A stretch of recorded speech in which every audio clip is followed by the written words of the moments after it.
Bom dia, queridos irmãos, a graça e a paz do Senhor Jesus. Aqui é o pastor Roberval, da Primeira Igreja Batista, em São Gonçalo do Sapucaí, e estaremos iniciando agora o nosso estudo via live, primeiro estudo de Apocalipse.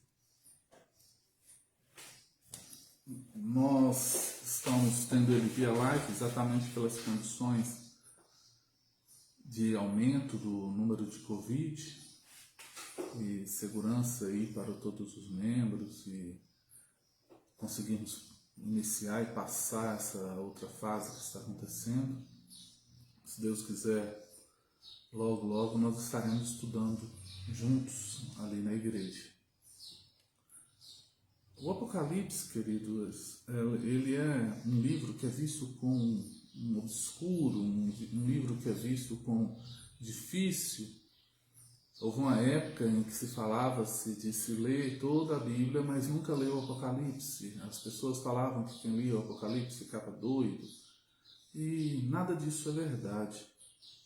A própria palavra Apocalipse vem de revelação, algo que foi revelado, que foi mostrado.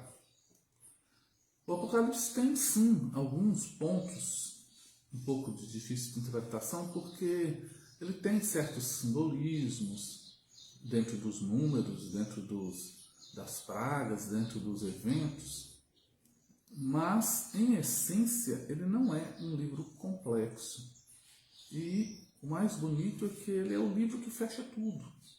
É o livro que vai mostrar o fim e vai mostrar a vitória de Cristo sobre tudo e todos, os julgamentos de todos e principalmente o mundo sem pecado, que seria os últimos capítulos, novos céus e nova terra. Então, eu digo que todo cristão tinha que estudar o Apocalipse todo, a Bíblia toda, mas o Apocalipse pelo menos. Nessas épocas difíceis que estamos vivendo, todo cristão tinha que estudar o Apocalipse, para ele se sentir mais preparado, mais pronto para o que está vindo. E o que está vindo não é coisa boa. O que está vindo já está previsto. São tribulações, são dificuldades. O que está vindo são perseguições. E que nós temos que estar prontos para esse momento. Porque esse momento vai vir. Isso não tem como fugir dele. Eu não sei se virá ainda nessa era nossa ou se vai demorar mais alguns anos. Mas os sinais se encaixam como um quebra-cabeças. E isso faz com que cada vez mais quem ama escatologia como eu amo e gosta de estudar, veja os sinais com mais clareza. Então, vamos estar orando, iniciando esse nosso estudo de Apocalipse. E se durante o estudo você tiver alguma pergunta, envie, que mais para o final eu vou estar respondendo a pergunta que tiver. Vamos orar. Santo querido Deus, Senhor, diante de Ti estamos mais uma vez e te pedimos, ó Deus, a direção, que o Senhor fale ao nosso coração, que o Senhor fale ao coração daquele que vai ouvir e que nós possamos realmente, ó Deus, conhecer mais de Ti, realmente entender mais da Tua vontade, compreender melhor a Sua vinda e dessa forma estarmos sempre preparados, ó Pai, para Te encontrar. Que Tu venhas abençoar grandemente aqueles que nesse momento estão adoentados, seja por Covid, seja por qualquer outra doença. Que o Senhor venha trazer a recuperação plena e completa, de acordo com a Tua misericórdia, a Tua graça, ó Deus. Que o Senhor olhe para aquele que está fraco na fé, aquele que está vivendo momentos complicados e tendo um estado depressivo, aquele, Senhor, que já pensou em desistir de tudo, que o Senhor esteja com ele, que o Senhor esteja fortalecendo, que o Senhor esteja abraçando com seus braços de amor, que o Senhor esteja direcionando e mostrando que o Senhor é soberano, mostrando que o Senhor está no controle das situações. E por mais que possa parecer que a situação está fora de controle, por mais que possa parecer que as coisas estão ruins, o Senhor tem condições totais e plenas sobre tudo. E dessa forma o Senhor coordena a situação para que a sua vontade prevaleça. Que possamos realmente, Senhor, descansar na tua vontade, descansar na tua sabedoria, descansar no teu amor, descansar na sua misericórdia que se renova a cada manhã. Continua conosco, nos abençoe, abençoe a Primeira Igreja Batista em São Gonçalo, cada um dos membros ali, cada família. Abençoe, Senhor, todas as pessoas que professam o teu santo nome e realmente creem em ti. Abençoe, ó Pai, todo aquele que está assistindo essa live agora ou que vai assistir depois, que tu possas falar com cada um. Continua conosco, ó Deus, nos direcionando e fortalecendo. É o que nós te pedimos, no nome do Senhor Jesus. Amém.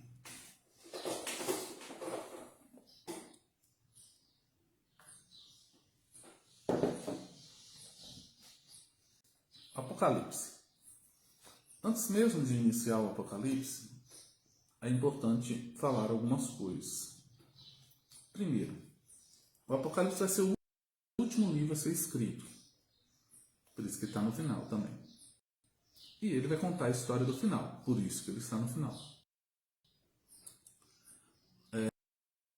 Estima-se que o Apocalipse foi escrito por volta do ano, entre o ano 92 até o ano 98, 99.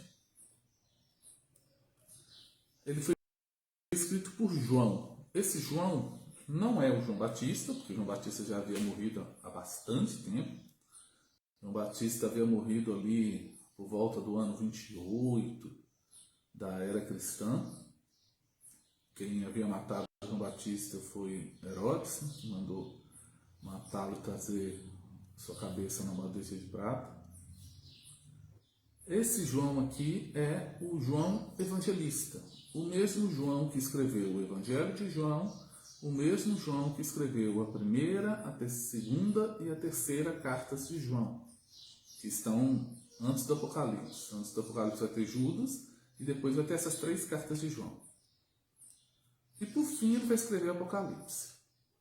Conta-se na história cristã, não está escrito aqui, mas quando se pega e estuda a história cristã, a história dos mártires e da igreja, conta-se que João escreveu o Apocalipse na ilha de Patmos, porque ele foi exilado para lá, mas ele não conta por que ele foi exilado. O Apocalipse até mostra a questão de Patmos, mas mostra a ilha de Patmos, mas o motivo dele ir para lá, de acordo com a história, é que os imperadores romanos estavam perseguindo a igreja e principalmente os líderes da igreja.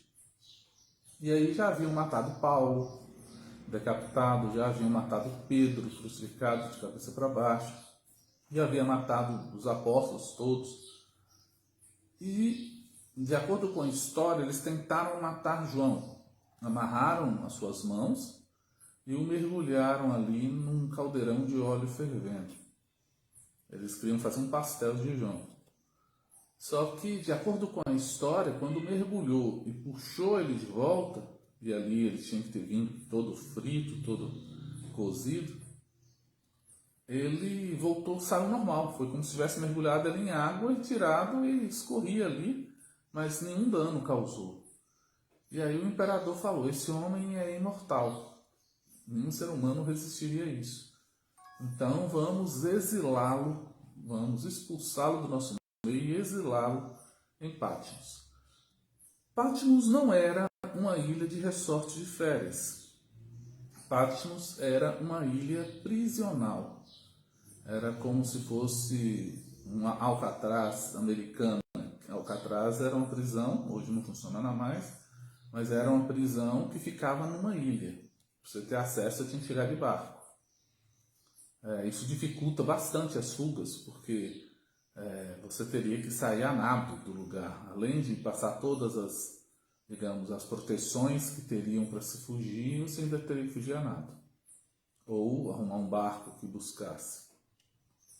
Então eles mandaram João para a ilha de Patmos, e lá na ilha de Patmos também a pessoa não ficava parada tipo acontece hoje dentro da prisão, esperando as 3 refeições, e se a refeição não chegar no horário, todo mundo queima colchão e quebra tudo. Naquela época não eram nem perto dessa benevolência. João ficava na ilha de Patmos, ali eles eram com certeza maltratados, eles eram forçados a fazer vários trabalhos, principalmente trabalho de quebrar rochas para fazer tijolo, para fazer pedra. Imagine, João nessa época aqui nós estamos lidando com um velhinho. João tinha seus 100 anos, ou talvez ou próximo disso, ou um pouquinho mais que isso. Então, assim, era um velhinho que estava preso numa ilha prisional, numa cadeia, e que ele precisava ainda trabalhar durante o dia. Acredita-se que vários cristãos que acabaram presos ali, eles auxiliavam João de alguma forma e davam esse apoio, até porque João já estava velhinho e ia aguentar esse tranco. Então acredita-se que de alguma forma havia esse apoio desses cristãos que estavam ali. E nessa ilha, ali, provavelmente durante as noites, Deus revelava a João o Apocalipse, através de visão, através de arrebatamentos. Entenda o arrebatamento, não, esse arrebatamento que eu estou falando não tem nada a ver com o arrebatamento final de que Cristo levará a igreja. Esse arrebatamento é como se durante um momento Deus te tirasse daqui e te levasse para um outro lugar e de lá você visse tudo. Cientificamente não há como explicar isso. Então, o que pode se aproximar disso seria esse arrebatamento ser uma espécie de transe ou uma espécie de sonho. E aí a pessoa sentia que ela foi levada, mas não foi. O corpo dela está ali e só a mente foi levada. Mais próximo que se poderia explicar dentro da ciência seria isso. Mas, dentro do espiritual, nós podemos crer que Deus tem poder sobre toda a matéria. Então, Ele pode transportar uma pessoa daqui para outro lugar. Pode fazer isso. Jesus, quando foi tentado pelo diabo, ele foi transportado do deserto onde ele estava ali, onde a primeira tentação aconteceu, que falou, transforma essas pedras em pães e mata a sua fome. E Jesus respondeu, nem só de pão viverá o homem, mas toda a palavra que procede da boca de Deus. Fala que ele foi transportado para o pináculo do templo, lá para cima do templo. E aí a segunda tentação vai mexer com o ego, falando, se você é filho de Deus, pode pular, porque a Bíblia fala que aos anjos você dará a ordem a seu respeito, e eles te sustentarão pelas mãos e não te deixarão tropeçar em nenhuma pedra. Utilizou um texto de Salmos, o próprio diabo. E aí Jesus responde dizendo assim, não tentarás o Senhor teu Deus, ou seja, se Deus mesmo não mandou fazer, se você fizer, você está tentando Deus. Mas o que eu quero dizer aqui é que houve um transporte para cima do templo. Então, Filipe, quando pregou para o eunuco, depois ele sumiu e foi transportado para a cidade de Azoto, 30 quilômetros depois, mais do que isso. Então, nós vemos dentro da Bíblia casos de um que seria uma espécie de teletransporte, uma espécie de transposição de matéria. Então, se isso já aconteceu, é bastante passível que dentro do Apocalipse isso aconteça também, porque nós estamos lidando com o mesmo Deus que fez todos esses outros milagres. E então, o Apocalipse, como eu disse, é um livro de revelação, ele não é um livro de obscuridade. E ele é o livro que fecha a Bíblia, o livro que mostra tudo o que vai acontecer no fim, o livro que mostra a derrota de Satanás, mostra a vitória de Cristo, mostra o projeto final de Deus para o homem, mostra o realizar de tudo que iniciou ali em Gênesis, fechando aqui no Apocalipse. É um livro que merece ser lido e estudado por todos. O Apocalipse ele vai estar basicamente dividido no início, nos primeiros capítulos, capítulo 2, 3 e 4, ele vai ter a carta às 7 igrejas, e do capítulo 5 em diante ele vai começar a mostrar as visões do fim, que incluiriam os 7 selos, as 7 trombetas e as 7 taças e as 3 últimas pragas.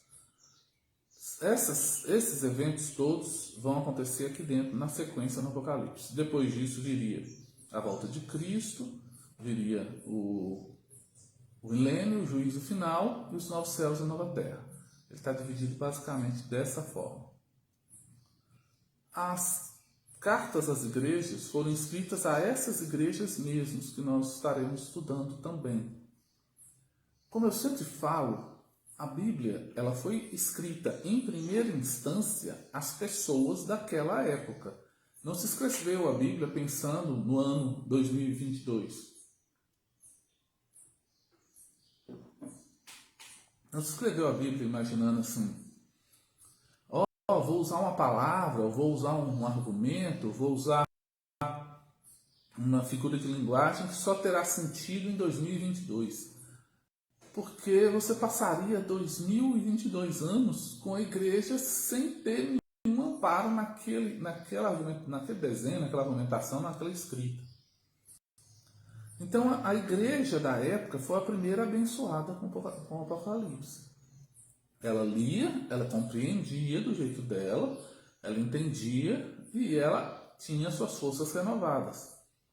E assim, como a Bíblia é um livro vivo, porque se não fosse, você leria uma vez o texto, descobriria como era a história e o final e acabou. Não teria mais motivos para ler. Mas como a Bíblia se renova, nós lemos e ela está falando de novo e está falando de novo, então o Apocalipse ele continuou sendo um livro de esperança e de alerta para toda a igreja durante todos esses 20 séculos que existiram. E aí ele vai falando, e cada igreja na época vai ver e vai interpretar certas coisas. Tem coisa que é a mesma interpretação, mas já tem coisa que a interpretação muda. Por exemplo, nós vamos ver um momento aqui que cai uma espécie de estrela nas águas. Hoje nós sabemos que não se refere, hoje não, já há algum tempo nós sabemos que não se refere à estrela. Por quê? Porque estrelas são corpos celestes infinitamente maiores que a Terra. Então, se uma estrela simplesmente se aproximasse mais da Terra do que ela está, vamos pensar o Sol, que é uma estrela de quinta grandeza que está no nosso sistema solar. Se ele se aproximasse, ao invés de estar a 150 milhões de quilômetros, ele se aproximasse um pouco mais, só o aproximar dele já destruiria a Terra. Então não tem sentido uma estrela cair na Terra, se for o conceito estrela mesmo. Então, é isso que cai na Terra, provavelmente, se for algo físico, porque estrela também denota a presença de seres espirituais, sejam anjos, sejam demônios, mas se for algo físico, é um meteoro. Aí um meteoro, sim. Agora, recente, há 3 dias atrás, um meteoro passou no céu e foi filmado em vários lugares do mundo. Há uma semana atrás, um outro meteoro passou aqui por Minas Gerais mesmo. E tem várias filmagens dele na internet, dele passando. Esses meteoros são chamados de estrelas cadentes. Então pode ser por isso que se utilizou a palavra estrela, porque era o conceito da época. Essa, meus irmãos, é outra beleza da Bíblia. Deus, ele sabe tudo, sabe todo, passado, presente e futuro. Então, na hora de revelar para João, Deus podia ter falado, olha, João, escreve aí. Então, um destroyer da Marinha Americana disparou um míssil Tomahawk em direção ao país da Rússia. Vamos dar um exemplo que fosse esse o que estaria escrito. Nessa época não existia Rússia desenhada assim, existia a Rússia no físico, mas não existia o desenho do que seria a parte política da Rússia. A geografia, assim, a pedra, a matéria estava lá, lógico, mas dentro dos mapas, não existia esse desenho. Com certeza tinha outro nome. Não existia a América, no desenho que tem hoje, não existia destroyer, que é um navio construído há 100 anos para cá, não existia muito menos míssil Tomahawk. Então, se João escrevesse exatamente isso, digamos que fosse isso que iria acontecer, que esse míssil é que causaria uma destruição e isso seria uma das pragas, se João escrevesse exatamente dessa forma, isso não teria valor nenhum para a igreja durante muito tempo. Porque durante muito tempo a igreja não saberia o que palavras são essas, nem o próprio João que escreveu saberia. Até chegar o dia que alguém criasse um destroyer, criasse um míssil Tomahawk, para saber o que estava se falando. Então imagina, a Bíblia teria sido escrita, mas não traria consolo para aquelas pessoas para quem ela estava sendo escrita.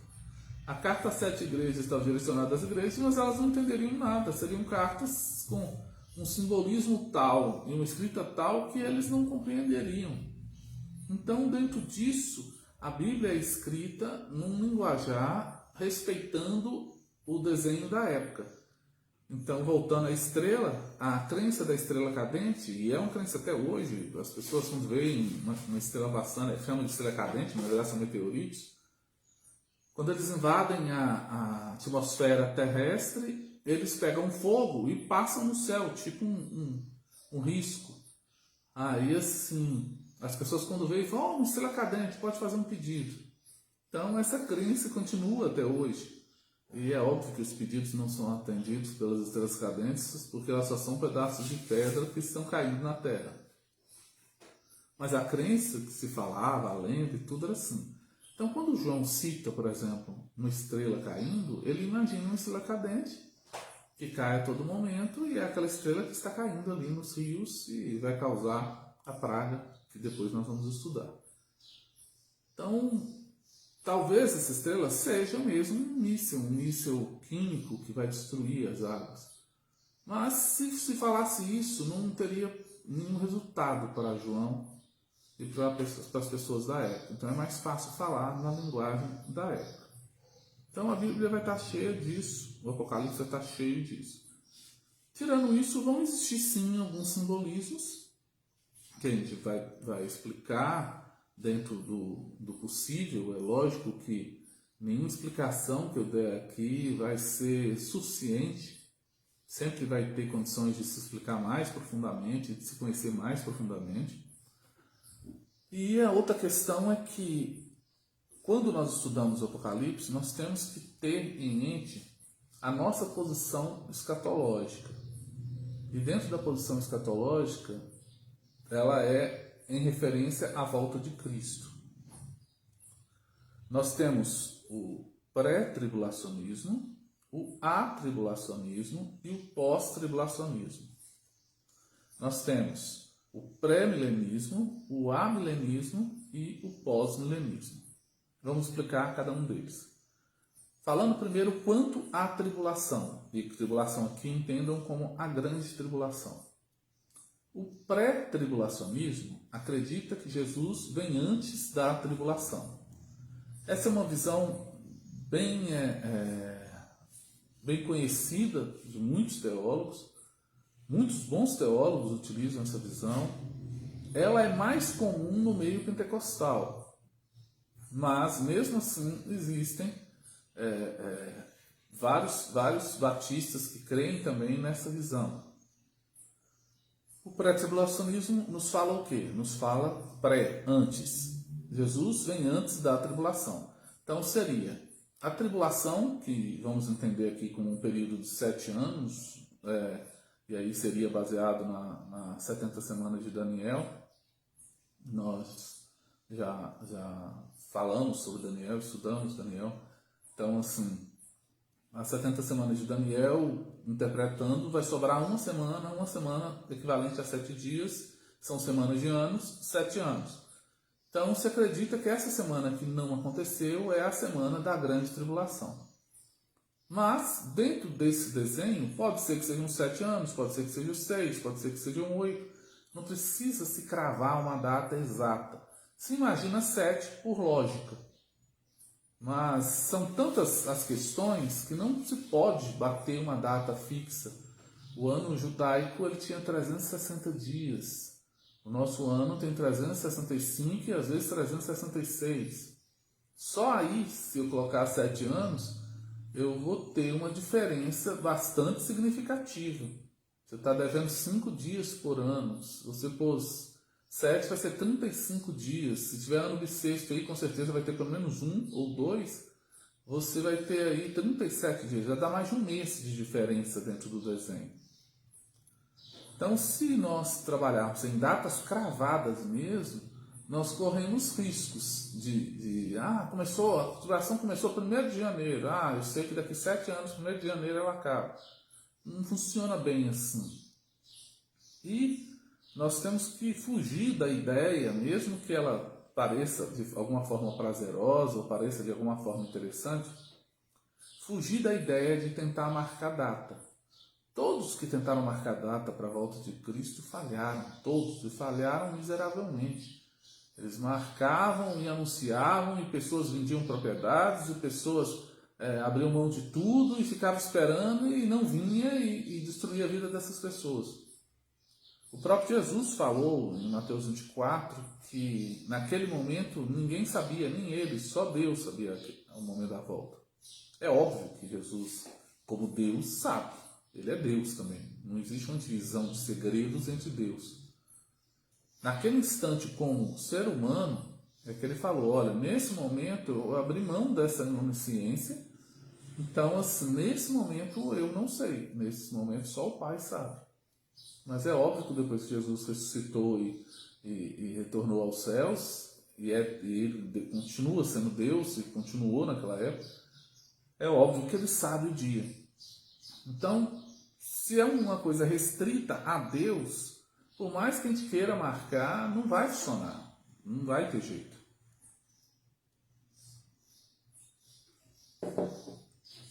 E isso é até perigoso, porque quando as pessoas marcam a volta de Cristo, elas esquecem de uma coisa importante, que é Cristo volta todo dia para alguém. Às vezes as pessoas marcam a volta de Cristo e falam assim, não, pelos meus cálculos ele vai voltar em 2030. Vamos dar um exemplo que seja essa a realidade. Aí essa pessoa meio que tranquiliza. É 2030? Eu tranquilizar. Lá para 2029 eu me conserto bem com Deus, vivo uma vida com Deus. Mas até lá eu posso aprontar o que eu quiser, porque Jesus não vai voltar. Aí dentro desse falso pensamento, a pessoa esquece que Jesus volta através da morte todo dia para alguém. Para muitos alguém, na verdade. Muitas pessoas morrem todo dia. Então, o momento que você morre, Jesus voltou para você. Seja para te condenar ao inferno, seja para te levar aos céus. Mas Jesus volta. Então, muitas pessoas não passarão pelo Apocalipse. Muitas mesmo. Porque quando o Apocalipse acontecer, essa pessoa já teria morrido. Então, não creia e nem deposite confiança em qualquer pessoa que desenhe aí um esquema e mostre que dia que Jesus está vindo, qual data que Jesus está vindo. Não se preste a isso, porque isso não é tão simples assim e matematicamente todos que fizeram errado. Aí assim, tome cuidado com isso. Basicamente, para introduzir o Apocalipse, são essas informações. Aí eu estava falando pré-tribulacionismo, acreditando na tribulação antes.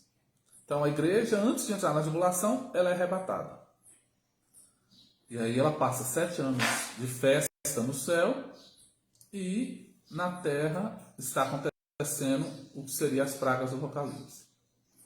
A outra interpretação pensa no arrebatamento no meio.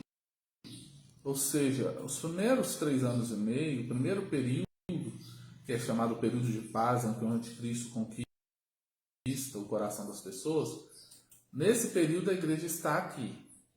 Quando vai começar a perseguição contra a igreja de forma mais incisiva, mais dura, através da morte, e vai começar as pragas, a igreja é arrebatada. Esse atribulacionismo, ele tem pouca adesão. Tem um caso ou outro de pessoas que creem nele, mas ele tem bem pouca adesão. E existe o pós-tribulacionismo. O pós-tribulacionismo acredita que a igreja vai passar por toda a tribulação. Ela não vai ser arrebatada antes, vai passar a tribulação toda. O arrebatamento vai acontecer quando Jesus estiver descendo para reinar no milênio.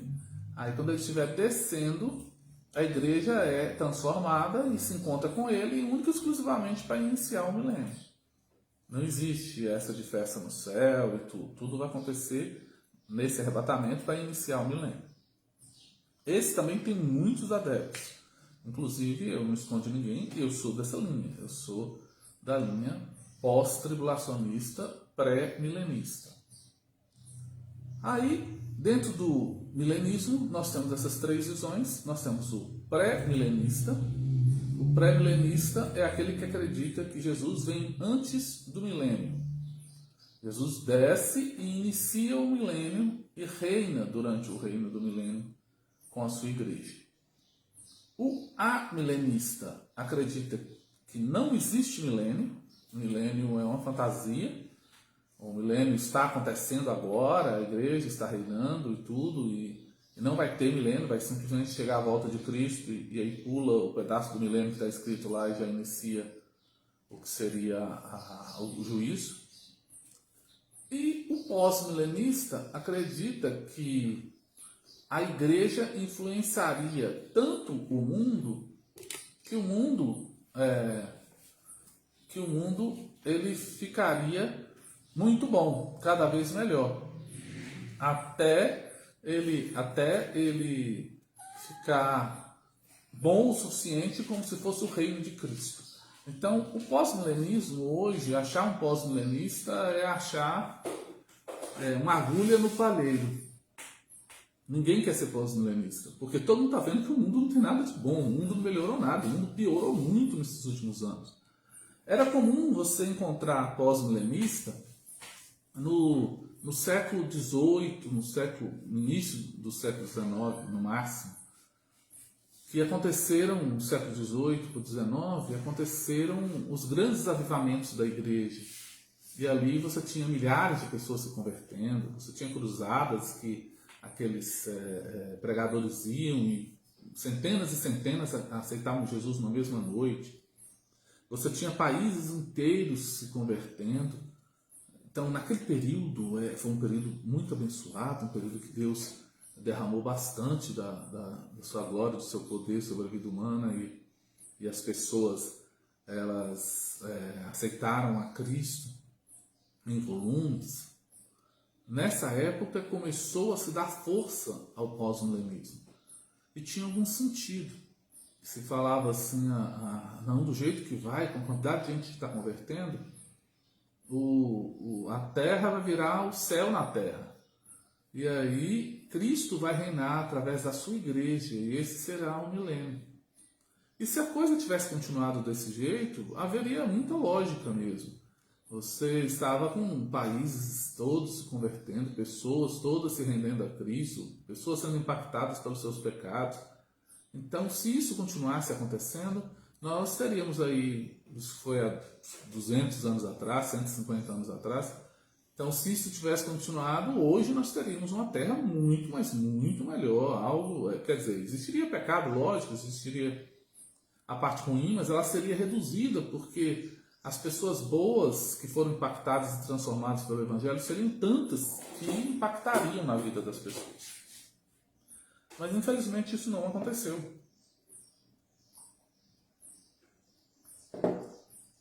Porque a Bíblia diz que o mundo jaz maligno. O príncipe desse mundo ele está aí atuando a todo instante, com hordas e hordas malignas que continuam batalhando.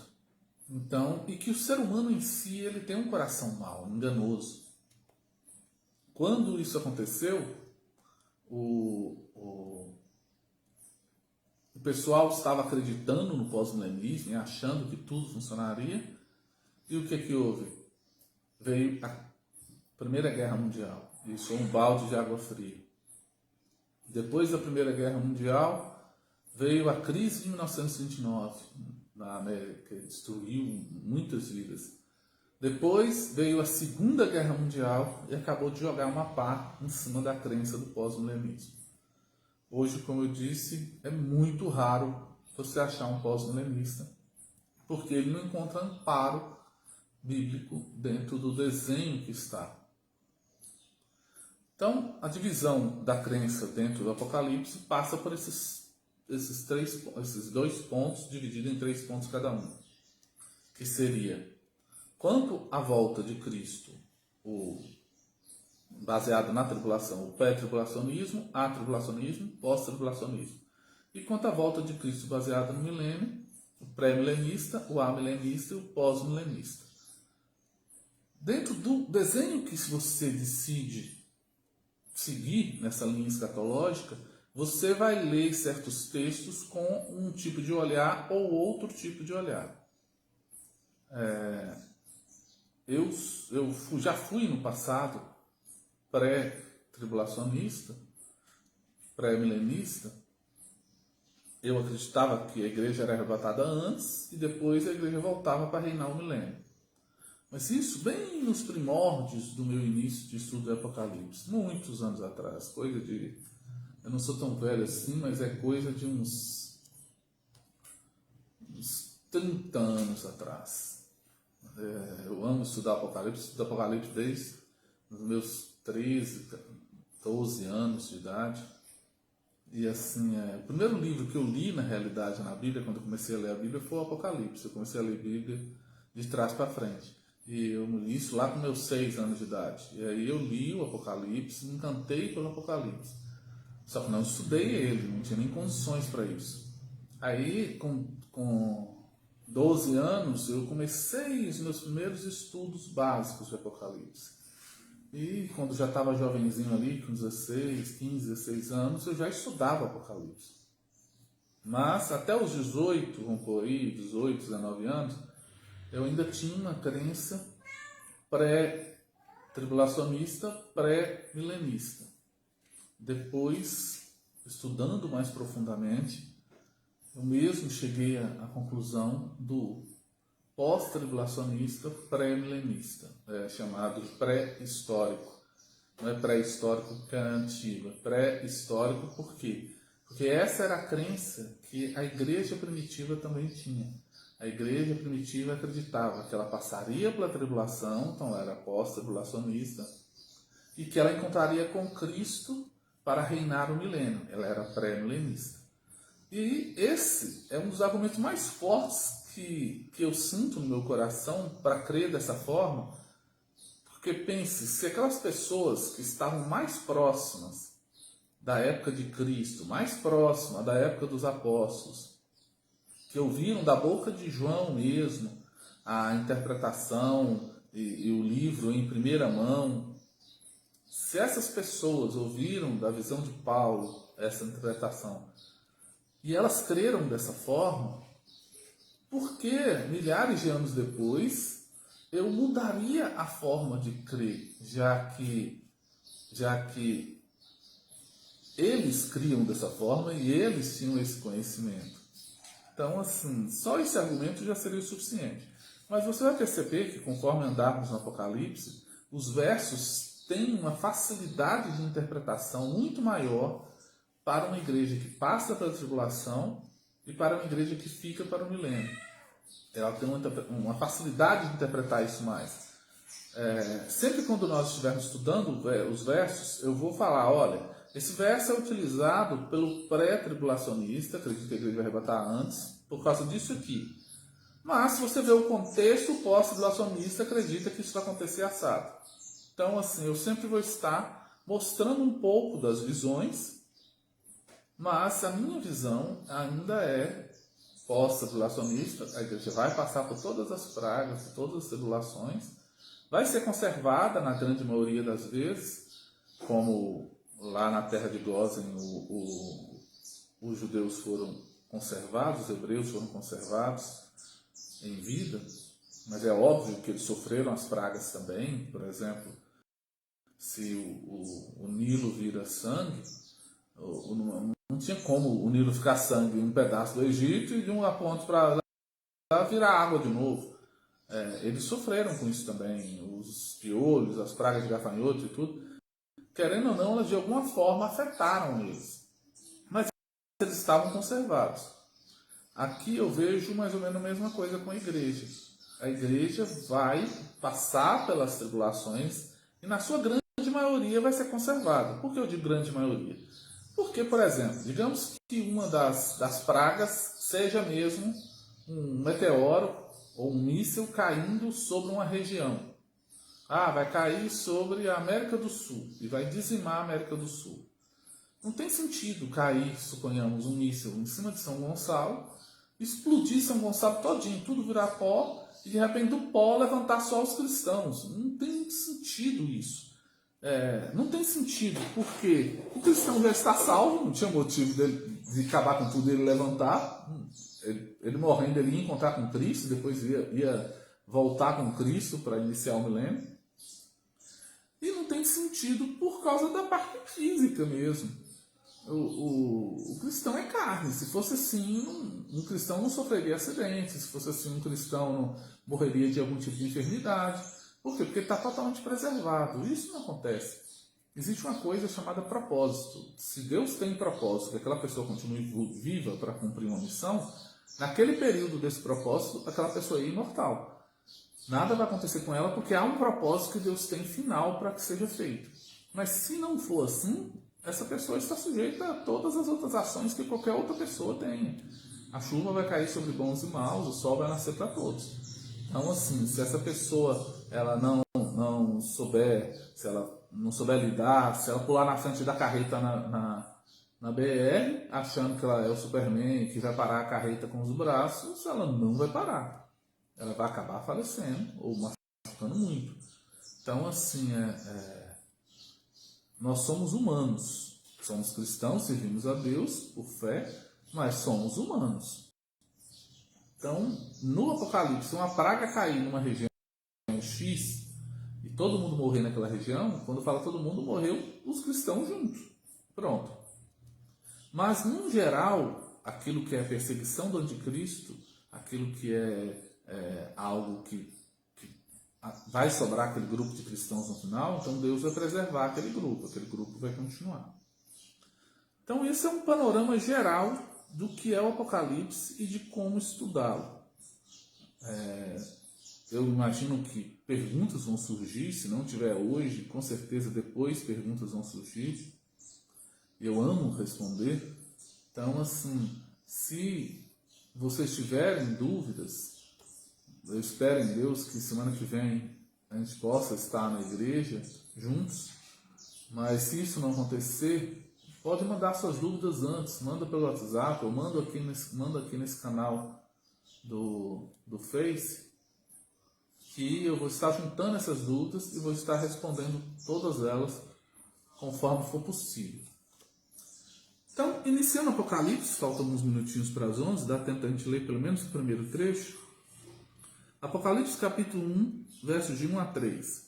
Revelação de Jesus Cristo que Deus lhe deu para mostrar a seus servos o que em breve há de acontecer. Ele enviou o seu anjo para torná-la conhecida ao seu servo João, que dá testemunho de tudo o que viu, isto é, a palavra de Deus e o testemunho de Cristo. Feliz aquele que lê as palavras desta profecia e felizes aqueles que ouvem e guardam o que nela está escrito, porque o tempo está próximo. Você percebe aqui que já começa falando o que significa Apocalipse. Revelação. É a revelação de Jesus Cristo. Apocalipse é uma palavra que significa revelação. Revelação de Jesus Cristo que Deus lhe deu para mostrar aos seus servos o que há de em breve acontecer. Ou seja, João, quando escreveu, ele tinha a noção que isso aconteceria em breve. Mas por que não aconteceu? Na verdade, nós tivemos mini eventos que pareceram o Apocalipse na época deles, mas não foi. Porque o que define o Apocalipse é a grande tribulação. A grande tribulação é o momento em que acontecem os eventos apocalípticos. É óbvio que na época de João eles estavam vivendo uma tribulação terrível. Era perseguição muito intensa por parte dos imperadores romanos e por parte até dos próprios judeus da linha mais radical. Mas ainda não foi a perseguição do Apocalipse, ainda não foi isso. E João vai escrever o Apocalipse para ele dar força à igreja, ele dá esperança à igreja. E basicamente a igreja vai ler e vai esperar em Cristo e se desenvolver. Ele enviou seu anjo para torná-la conhecida ao seu servo João, que dá testemunho de tudo que viu, isso é, a palavra de Deus e o testemunho de Jesus Cristo. Quando fala enviou o seu anjo, você vai perceber que existe um anjo que acompanha João mesmo aqui, e esse anjo é que vai falando e vai narrando, enquanto João provavelmente escrevia ou guardava aquela informação para escrever. Entenda que a visão do Apocalipse ela não aconteceu numa noite só, é informação demais para João lembrar. Como João estava preso em Patmos, essa revelação veio gradual. Ele ia ficar muito tempo lá, ia ficar o resto da vida lá. Então, como ele ia ficar questão de ano lá, ele foi tendo essas revelações. De dia ele trabalhava, de noite ele tinha essas revelações de Deus. E esse anjo do Senhor, enviado por ele, ia mostrando e falando com ele. E João tinha, ninguém sabe quanto tempo, mas vamos supor que fosse 1 hora de revelação por noite. Vamos supor, estou falando que é porque ninguém sabe. Mas vamos supor que fosse 1 hora. Depois de 1 hora de revelação, estava tudo fresquinho na mente de João. João pegava e anotava tudo que ele lembrou. Aí no outro dia, continuava a partir dali. Se foi um sonho, ou se foi arrebatamento em espírito, ou se foi visão, nós não sabemos. Algumas coisas mais claras, que fala que é visão, outras não. Mas, independente da forma que foi, sempre ela foi gradual. Falava-se um pouco, parava. João tinha condição de anotar isso depois. Por isso que o Apocalipse foi sendo escrito. Depois ele juntou todas as anotações e compôs um livro só.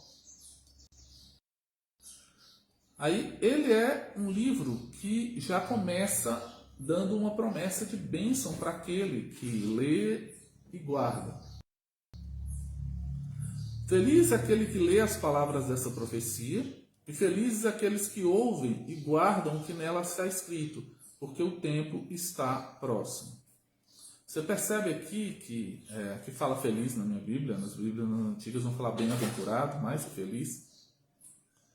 O que lê as palavras dessa profecia, os que ouvem e guardam o que nela está escrito.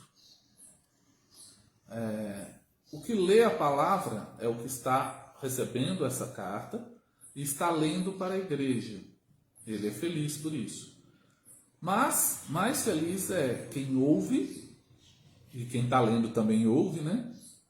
A igreja que está ouvindo, e a chave de tudo isso, e guarda. Felizes os que ouvem e guardam o que nela está escrito, porque o tempo está próximo. Como toda a palavra de Deus, nós falamos até no domingo passado, na nossa mensagem, que aquele que tem os mandamentos de Cristo, de Deus, os guarda, este é o que me ama. Ou seja, ter os mandamentos não é o suficiente, precisa ter os mandamentos e os guardar. Significa ter e obedecer. Aqui é a mesma coisa. Ler e ouvir não é o suficiente. É necessário ler e ouvir e guardar. É necessário obedecer. Do contrário, você vai ser um bom intelectual. Você vai conhecer o Apocalipse, você vai conhecer como as coisas vão acontecer, você vai ter uma posição teológica, só que você não vai se preparar, sua vida não vai estar pronta, você não vai estar nem um pouco ligado com a mensagem. E aí não adianta nada.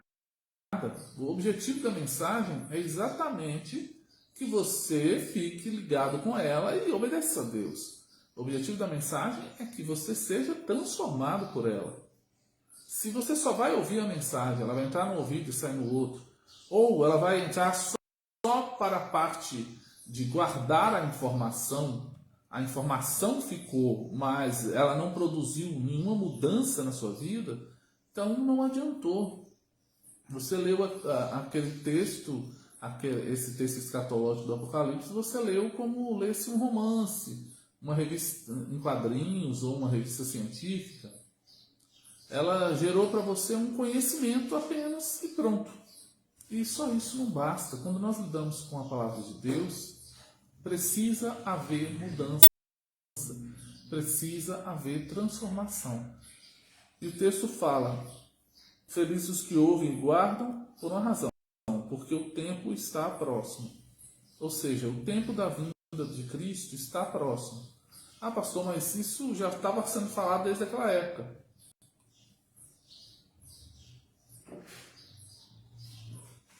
Mas lembra que eu te falei que Cristo volta para as pessoas todos os dias? O tempo daquelas pessoas que estavam ouvindo esse texto e lendo esse texto estava próximo, muito próximo. A igreja estava em perseguição contínua e ferrenha. Muitas pessoas que ouviram do livro, elas morreram dias depois. Então, o tempo estava próximo, o tempo estava próximo para elas também. E o tempo para nós, queridos, ele tem se aproximado cada vez mais. E de duas formas. Nosso tempo para que a profecia aconteça está muito próximo, muito mais próximo do que foi da época que ela foi escrita. Os sinais mostram que estamos ali nos últimos segundos do relógio de Deus. E não se engane, a perseguição que a igreja sofreu na época de Roma, lá no início, vai ser a mesma perseguição, e pior, para falar a verdade, que sofrerá na época do Apocalipse. E quando nós vemos a maneira que o mundo está se estruturando, o desenho que o mundo está tomando, a forma que o mundo está fazendo, não se enganem, essa perseguição ela não está longe.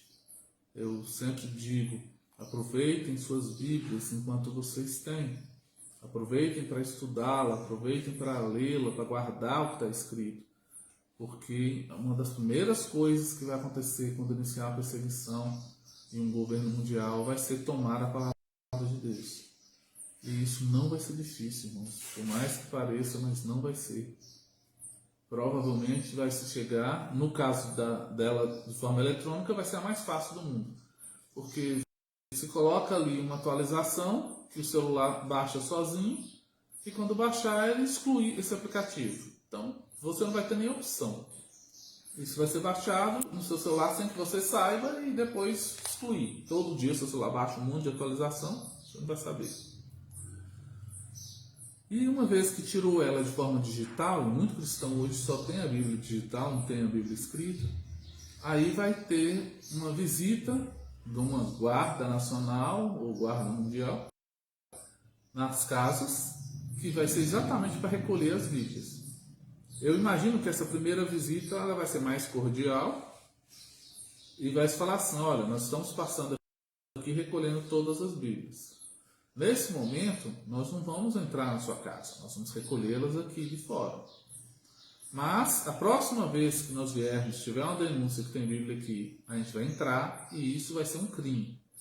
Aí você vai ser preso, por quê? Porque você já teve a opção de devolver a sua Bíblia e escondeu.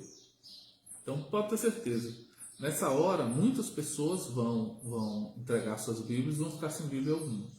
E sempre vai ter alguém que vai guardar uma das muitas que tinha.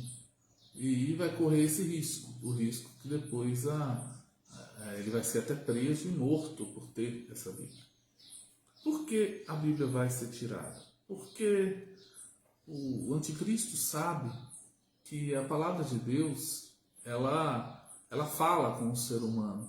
Se a pessoa lê a Bíblia com o coração aberto e crendo em Deus, Deus fala.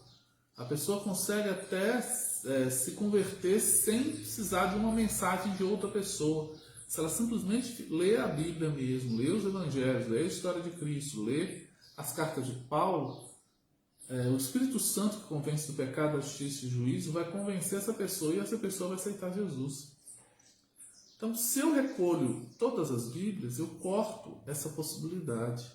E aí a única Bíblia que sobra é aquela que você leu e guardou no coração e que está na sua mente. Essa aí não vai dar para tirar. Mas todo o restante da Bíblia vai ser levado. Então eu peço, enquanto você tem tempo, enquanto você tem condições, enquanto você tem Bíblia em casa, leia.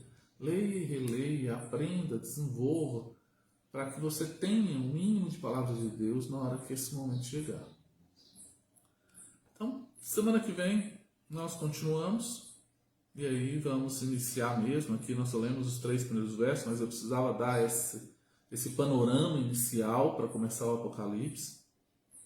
E aí semana que vem nós começamos aí no verso 4, e aí vamos ler, vai falar um pouco sobre o destino dessa carta, que é as 7 cartas das igrejas da Ásia. Vai falar um pouco sobre a pessoa de Jesus, vai falar de como que ele visualizava, e aí nós vamos explicar um pouco disso, que às vezes as pessoas acham estranho o desenho que João está vendo aqui, mas ele tem sentido.